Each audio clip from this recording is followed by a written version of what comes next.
Assalamualaikum warahmatullahi wabarakatuh.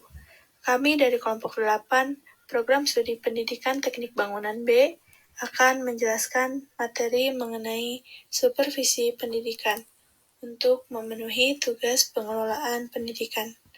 Berikut anggota kelompok dari kelompok 8. Yang pertama ada Dena Fujia dengan NIM 2200526 dan Muhammad Andri Al-Fatah dengan NIM 2202831. Pengertian supervisi pendidikan. Supervisi pendidikan adalah upaya teknis pelayanan profesional dengan tujuan utama untuk mempelajari dan memperbaiki bersama-sama para pendidik dalam membimbing dan mempengaruhi perkembangan peserta didiknya. Dengan kata lain, supervisi ialah suatu kegiatan yang disediakan dan dilaksanakan untuk membantu para guru agar menjalankan pekerjaan mereka dengan lebih baik. Lebih lanjut, Perwanto menjelaskan bahwa supervisi pendidikan adalah segala bantuan dari para pemimpin sekolah yang tertuju kepada perkembangan kepemimpinan guru-guru dan personal sekolah lainnya dalam mencapai tujuan-tujuan pendidikan yang berupa dorongan, bimbingan, dan kesempatan bagi pertumbuhan, keahlian, serta kecakapan guru-guru seperti bimbingan dalam usaha dan pelaksanaan pembaharuan dalam pendidikan dan pengajaran, pemilihan alat pengajaran, dan metode-metode pengajar yang lebih baik, cara-cara penilaian yang sistematis terhadap fase seluruh proses pengajaran, dan sebagainya. Artinya, supervisi pendidikan adalah aktivitas pembinaan sistematis dan terencana dari pemimpin lembaga pendidikan kepada tenaga teknis sekolah agar melakukan pekerjaan mereka secara lebih efektif dan efisien. Tujuannya sendiri tidaklah terbatas pada pelaksanaan pengajaran pendidik menjadi lebih baik, akan tetapi secara keseluruhan dari segala aspek kegiatan penyelenggaraan pendidikan dan pembelajaran. Sementara itu, menurut Priyansa, supervisi pendidikan adalah usaha memberi pelayanan agar guru atau tenaga pengajar menjadi lebih profesional dalam menjalankan tugas melayani peserta didik. Hal tersebut senada dengan pengertian supervisi pendidikan dari sudut pandang manajemen pendidikan yang berarti usaha untuk menstimulus, mengoordinir, dan membimbing guru secara terus-menerus, baik individu maupun kolektif, agar memahami secara efektif pelaksanaan aktivitas mengajar dalam rangka pertumbuhan murid secara berkelanjutan. Dapat disimpulkan bahwa apa itu supervisi pendidikan adalah pelayanan profesional berupa pembinaan sistematis dan terencana kepada seluruh tenaga pendidik dan teknis sekolah agar mampu menjalankan tugas melayani peserta didik dalam segala aspek penyelenggaraan pendidikan seperti kegiatan belajar mengajar dan lebih baik dan fasilitas yang lebih kondusif untuk mencapai tujuan-tujuan pendidikan dengan lebih efektif dan efisien. Telah dijelaskan sebelumnya bahwa supervisi pendidikan menyangkut seluruh kegiatan penyelenggaraan pendidikan, tidak terbatas pada penyelenggaraan pembelajaran saja.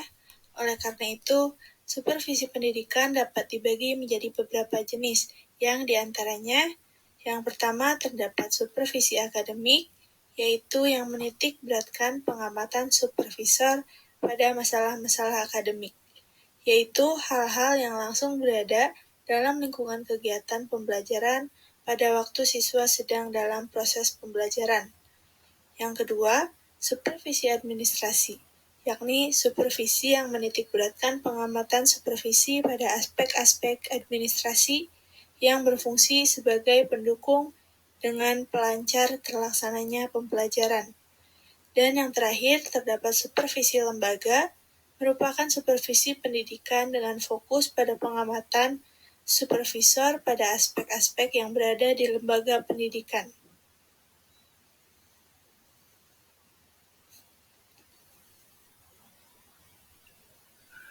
Tujuan supervisi pendidikan. Tujuan supervisi pendidikan harus sama dengan tujuan pendidikan nasional yang disampaikan pada Undang-Undang Sistem Pendidikan Nasional Nomor 2003 melalui perbaikan serta peningkatan kegiatan belajar mengajar. Selain itu, menurut Gunawan, beberapa tujuan dari supervisi pendidikan diantaranya adalah sebagai berikut. 1. membina guru-guru untuk lebih memahami tujuan umum pendidikan. Dengan demikian, agar menghilangkan anggapan tentang adanya mata pelajaran atau bidang studi penting atau tidak penting, sehingga setiap guru mata pelajaran dapat mengajar dan mencapai prestasi maksimal bagi siswa-siswinya. 2. Membina guru-guru mengatasi problem-problem siswa demi kemajuan prestasi belajarnya. 3. Membina guru-guru dalam mempersiapkan siswa-siswa untuk menjadi anggota masyarakat yang produktif, kreatif, etis, serta strategis. 4. Membina guru-guru dalam meningkatkan kemampuan mengevaluasi, mendiagnosa kesulitan belajar, dan seterusnya. 5. Membina guru-guru dalam memperbesar kesadaran tentang tata kerja yang demokratis, kooperatif, serta kegotong royongan. 6. Memperbesar ambisi guru-guru dan karyawan dalam meningkatkan mutu profesinya. 7. Membina guru-guru dan karyawan dalam meningkatkan popularitas sekolahnya. 8. Melindungi guru-guru dan karyawan meningkatkan popularitas sekolahnya. 9. Melindungi guru-guru dan karyawan pendidikan terhadap tuntutan serta kritik-kritik tak wajar dari masyarakat. 10. Mengembangkan sikap ketiakawanan dan kesejawatan dari seluruh tenaga pendidikan. Selanjutnya terdapat prinsip supervisi pendidikan. Melihat dari tujuannya, yang ditunjukkan untuk perbaikan serta peningkatan kegiatan belajar mengajar, supervisi pendidikan haruslah dilaksanakan berdasarkan prinsip-prinsip sebagai berikut. Yang pertama, supervisi bersifat ilmiah, yaitu bahwa supervisi harus memenuhi 3 kriteria sebagai prosedur ilmiah, yakni sistematis, objektif, dan menggunakan data yang terandalkan.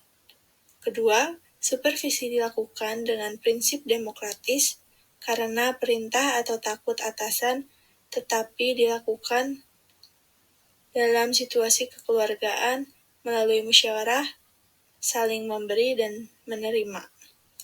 Yang ketiga, supervisi dilakukan dengan cara kerjasama, kooperatif, dan selalu mengarahkan kegiatannya untuk mencapai tujuan bersama dengan menciptakan situasi belajar mengajar yang lebih baik. Yang keempat, supervisi bukan dilakukan dengan instruktif, tetapi atas dasar kreativitas dan inisiatif guru sendiri, di mana supervisor hanya memberikan dorongan agar terciptanya situasi belajar mengajar dengan baik.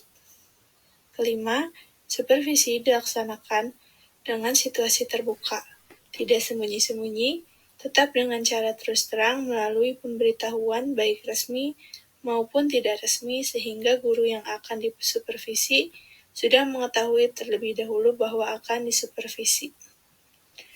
Dan yang terakhir, supervisi bukan hanya untuk tertuju kepada suatu atau lebih unsur yang ada di sekolah, tetapi meliputi guru, kepala sekolah, pegawai tata usaha, dan objeknya meliputi kurikulum, sarana, pembiayaan, kesiswaan, kegiatan humas, dan tata laksana.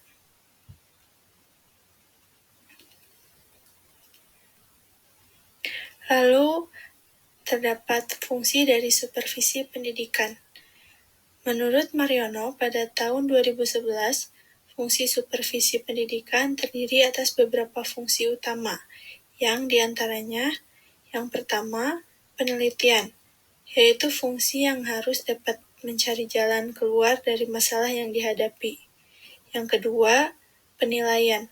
Fungsi penilaian adalah untuk mengukur tingkat kemajuan yang diinginkan, seberapa besar yang telah dicapai, dan penilaian ini dilakukan dengan berbagai cara seperti tes, penetapan standar, penilaian kemajuan belajar siswa, melihat perkembangan hasil penilaian sekolah, serta prosedur lain yang berorientasi pada peningkatan mutu pendidikan. Yang ketiga, perbaikan. Fungsi perbaikan adalah sebagai usaha untuk mendorong guru, baik secara perseorangan maupun kelompok, agar mereka mau melakukan berbagai perbaikan dalam mengerjakan tugas mereka. Perbaikan ini dapat dilakukan dengan bimbingan, yaitu dengan cara membangkitkan kemauan, memberikan semangat, mengarahkan dan merangsang untuk melakukan pencobaan, serta membantu menerapkan sebuah prosedur mengajar yang baru. Yang keempat, pembinaan. Fungsi pembinaan merupakan salah satu usaha untuk memecahkan masalah yang sedang dihadapi, yaitu dengan melakukan pembinaan atau pelatihan kepada guru-guru tentang cara-cara baru dalam melaksanakan suatu proses pembelajaran. Pembinaan ini dapat dilakukan dengan cara demonstrasi mengajar, workshop, seminar, observasi, konferensi individual dan kelompok, serta kunjungan supervisi. Sekian materi yang dapat kelompok 8 sampaikan mengenai supervisi pendidikan pada mata kuliah pengelolaan pendidikan. Kurang lebihnya mohon maaf. Wassalamualaikum warahmatullahi wabarakatuh. Semoga bermanfaat.